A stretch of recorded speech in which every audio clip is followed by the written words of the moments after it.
নাকের ভিতর পশম থাকার কারণে বিরক্ত হয়। নাকের ডাক্তার বলে যে আল্লাহ বড় দয়া করছে, নাকের মধ্যে পশম দিছে। শুনি নাই ডাক্তার মশাই এই পশমেরও লাভ আছে? বলে যে আছে। কেমন? তুমি তো সারাক্ষণ মাস্ক পরে থাকো না, মাস্কের ভিতরেও তো কিছু দুলা থাকে, ওই দুলা থেকে আল্লাহ তোমার ফুসফুসকে হেফাজত করার জন্য নাকের ভিতর লোমের ব্যবস্থা করে দিয়েছেন।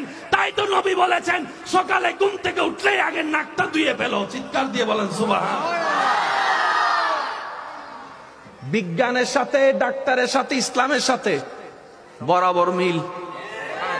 সুবহানাল্লাহ একটু জোরে বলেন। আচ্ছা বলেন, এখানে দুলা আছে না নাই? শেষ ভালো যার সব ভালো তার, জোরে জোরে আওয়াজ দেন। দুলা আছে না নাই? রাস্তায় দুলা থেকে বাঁচার জন্য আমরা কি দিই? কিন্তু রাস্তায় দুলা থেকে বাঁচার জন্য কি সবাই চশমা দেন?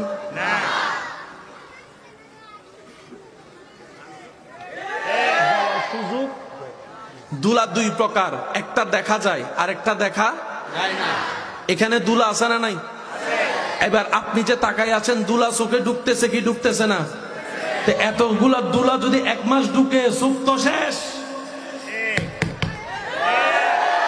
চোখ এসো সিরিঙ্গা আওয়াজে হনবা চোখ। কিন্তু চোখ শেষ হয় না কেন? একটা বালু যদি চোখে পড়ে কসলাইতে কসলাইতে লাল হয়ে যায়। এতগুলা দুলা ঢুকে, চোখ এত পরিষ্কার কেন? রব বলে যে বান্দারে তোরা খেয়াল না করলো, তোরা আমাকে না ডাকলো, আমি আল্লাহ তোদেরকে স্মরণ করতে বলি না, তোদের যত্ন নিতে বলি না, সুবহানাল্লাহ, তোদের খেয়াল রাখতে বলি না। এবার বান্দা বলে যে আল্লাহ চোখের যত্ন তুমি কিভাবে নিচ্ছ?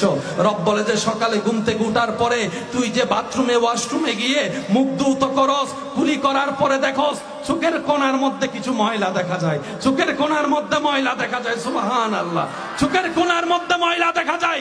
রব বলে যে সারা রাতে তোর সমস্ত ময়লাগুলো আমি কেতুর করে বের করে দিচ্ছি। সুবহানাল্লাহ। ভাই আপনাদের কি কষ্ট হচ্ছে? ঘুমন্ত মানুষকে কখনো সুকুলটাই দেখছেন? কেউ দেখছেন? আজি যাইরে সাহেবে দেখবেন চোখটা ঘুরে।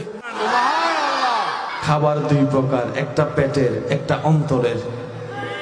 এটা হচ্ছে অন্তরের খাবার, রুহের খাবার, প্রেমের খাবার। কথা বলেন ঠিক কিনা? কেউ যদি ঘুমন্ত অবস্থায় থাকে, আজকে গিয়ে তার চোখ বন্ধ অবস্থায় একটু এভাবে করে দেখবেন, মাত্র 5 সেকেন্ড, দেখবেন তার চোখের পুঁতিটা, মনিটা ঘুরতেই আছে। সুবহানাল্লাহ বলতে থাকেন না।